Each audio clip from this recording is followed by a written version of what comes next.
प्रजा सुखे राज सुखम प्रजानां च हितं हिते नात्म प्रियम नात्म प्रियम हितम हिते। आदरणीय अध्यक्ष महोदय, अतिथिगण और सभी उपस्थित मेरे साथियों, मेरा नाम नौशीन शान है और मैं अलीगढ़ मुस्लिम विश्वविद्यालय की छात्रा हूँ। और आज मैं यहाँ उत्तर प्रदेश के जिला संभल नोडल क्षेत्र अलीगढ़ से संविधान के 11 संकल्प, संवैधानिक मूल्यों पर मजबूती देने के प्रण पर अपने कुछ विचार प्रस्तुत करने आई हूँ।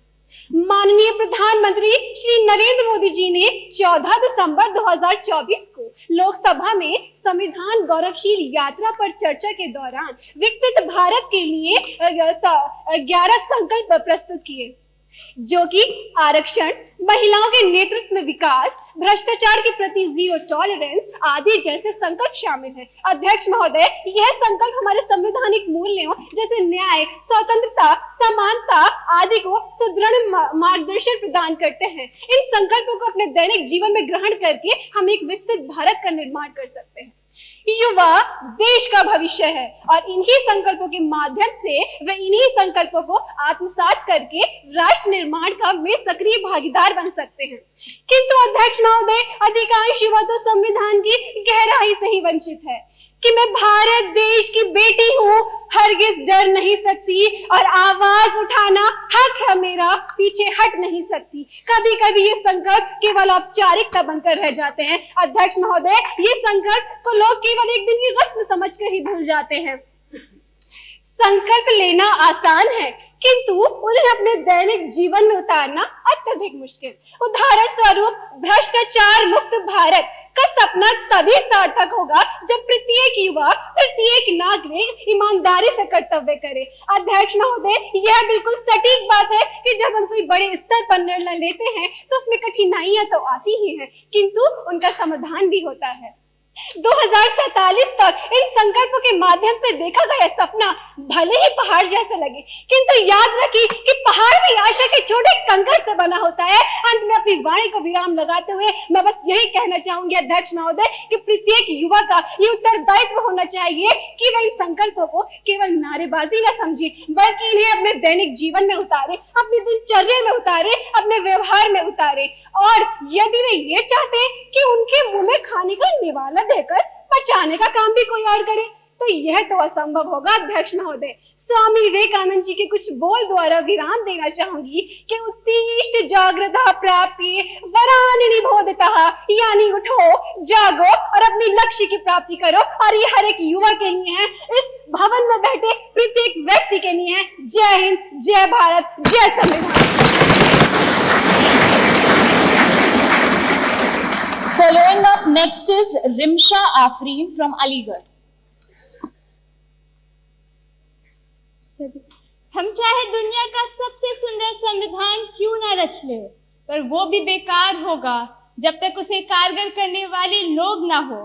नवंबर 26, 1949 को हमने अपने हाथ भविष्य निर्माण की एक कुंजी ली थी और आज फिर हम भारत के लोग एकत्रित हुए हैं ना सिर्फ उस कुंजी पर अपनी सक्षमता का हिसाब लेने।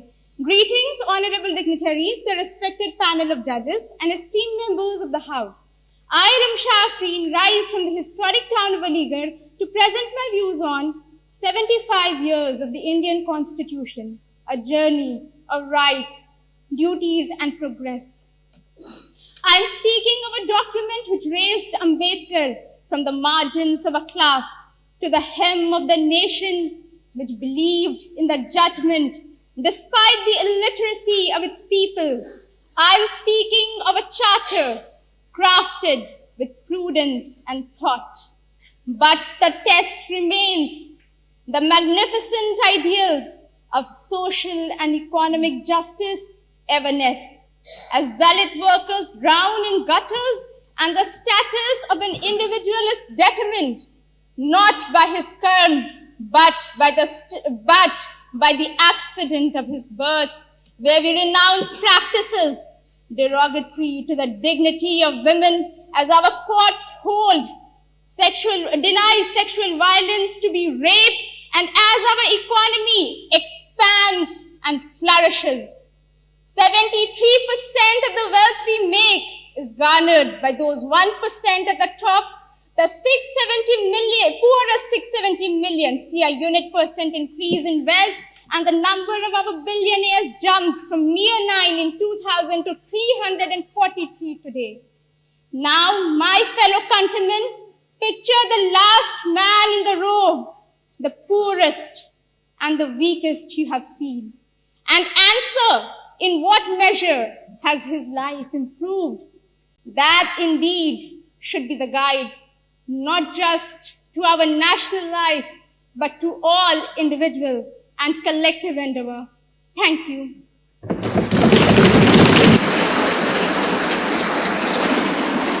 Following up next, we have Aishwarya Giri from Aligarh. दर्जनों भाषा, सैकड़ों विधि, हजारों विधान है, जो जोड़कर सबको साथ रखे वो भारत का संविधान है। सभा में उपस्थित सभी विद्वत जनों को मेरा सादर प्रणाम। मैं ऐश्वर्या गिरी, नोडल केंद्र अलीगढ़ से। मेरा विषय भारतीय संविधान के 75 वर्ष अधिकार, कर्तव्य एवं प्रगति की यात्रा। आजादी। भारत में देश की आजादी के बाद भारत में देश की सीमाएं तो सुरक्षित थी, परंतु लोकतंत्र के मूल्य को सुधारने के लिए भारत को चाहिए था एक समावेशित संविधान, जो डॉक्टर भीमराव अंबेडकर जी के नेतृत्व में 2 साल 11 महीने 18 दिन में बनाया गया और 26 जनवरी 1950 को लागू किया गया।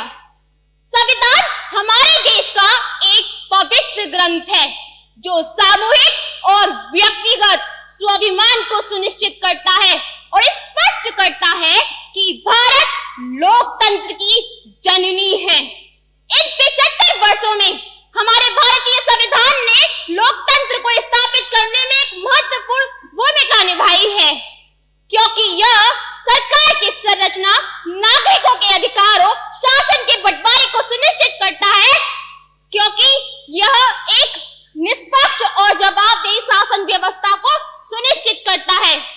वो कहते हैं ना कि परिवर्तन ही जीवन का मूल मंत्र है।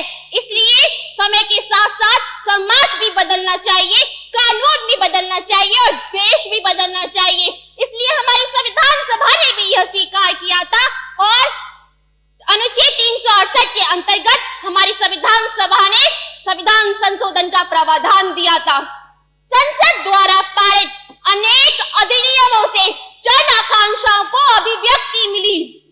वर्ष 2018 में राष्ट्रीय पिछड़ा वर्ग आयोग को संवैधानिक दर्जा प्रदान किया गया।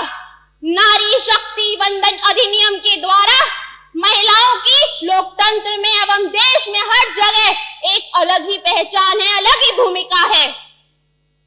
एक और मौलिक अधिकार जो लोगों को सशक्त बनाते हैं, वही दूसरी ओर मौलिक कर्तव्य उन्हें राष्ट्र के प्रति उनकी जिम्मेदारियों को याद दिलाते हैं।